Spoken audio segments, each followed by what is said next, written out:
क्या दुनिया इत्तेफाक से चल रही है या सब कुछ खुदा के इख्तियार में है? इस सवाल पर मसीही मकतबा फ़िक्र में मुख्तलिफ राय हैं। आइए बाइबल की रोशनी में समझते हैं। कुछ उलमा जैसे जेकब आर्मेनियस और जॉन वेस्ली कहते हैं कि इंसान के पास इंतखाब की आज़ादी है और खुदा हर एक को मौका देता है।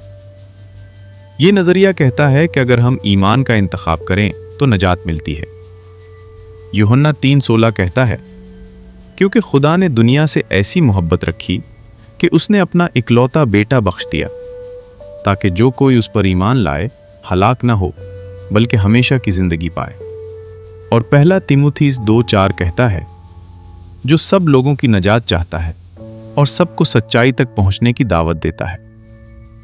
ये आयत जाहिर करती हैं कि खुदा की मोहब्बत सबके लिए है, लेकिन सियाक़ो सबाक़ को समझना जरूरी है। इनका मतलब ये नहीं कि हर इंसान खुद बखुद नजात पाए, बल्कि खुदा का मंसूबा और इंसान की फितरत दोनों को समझना लाजमी है। रिफॉर्म थियोलॉजी जो जॉन कैल्विन से जुड़ी है कहती है कि खुदा हर चीज पर हुक्मरानी करता है, सब कुछ उसकी मर्जी से होता है और इंसान की फितरत गुनाह में मुब्तला है। रोमियो 3:10-11। यूहन्ना 6, कोई भी इंसान मेरे पास नहीं आ सकता जब तक बाप जिसने मुझे भेजा है उसे खींच न ले, और मैं उसे आखिरी दिन फिर जिंदा करूंगा। नबियों के सहीफों में यह लिखा है कि वो सब खुदा से तालीम याफ्ता होंगे। जिस किसी ने बाप से सुना और सीखा है वो मेरे पास आता है। ये नहीं कि किसी ने बाप को देखा है, मगर जो खुदा की तरफ से है उसी ने बाप को देखा है। मैं तुमसे सच कहता हूं कि जो ईमान लाता है हमेशा की जिंदगी उसकी है। अगर कोई मुअल्लिम या आलिम इस नजरिए को गलत पेश करे, हम शख्स पर नहीं जाएंगे। हम हमेशा बाइबल खुद देखेंगे और उसके मुताबिक समझेंगे, क्योंकि सिर्फ खुदा का कलाम हमेशा सही रहता है। जैसे एक बादशाह अपनी सल्तनत में सब कुछ कंट्रोल करता है, वैसे ही खुदा पूरी कायनात का हाकिम है। लेकिन इसका मतलब ये नहीं कि इंसान रोबोट है।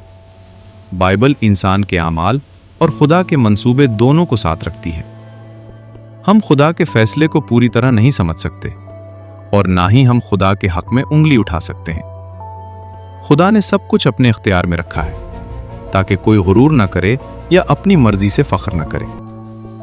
इसका मतलब ये नहीं कि खुदा किसी का तरफदार है, बल्कि ये कि खुदा खालिक और मालिक है। हम खुदा पर भरोसा करते हैं क्योंकि उसका फैसला हमेशा सही और मुनसिफाना है। अगर खुदा हाकिमुल कुल है तो फिर आपकी जिंदगी भी उसके इख्तियार में है, और यही सबसे बड़ी उम्मीद है। अगली वीडियो में हम इंसान की फितरत और कुल इंसान की गुनाह की हालत के बारे में बात करेंगे। खुदावंद आप सबको बरकत दे और अपनी हुजूरी में कायम रखे। आमीन।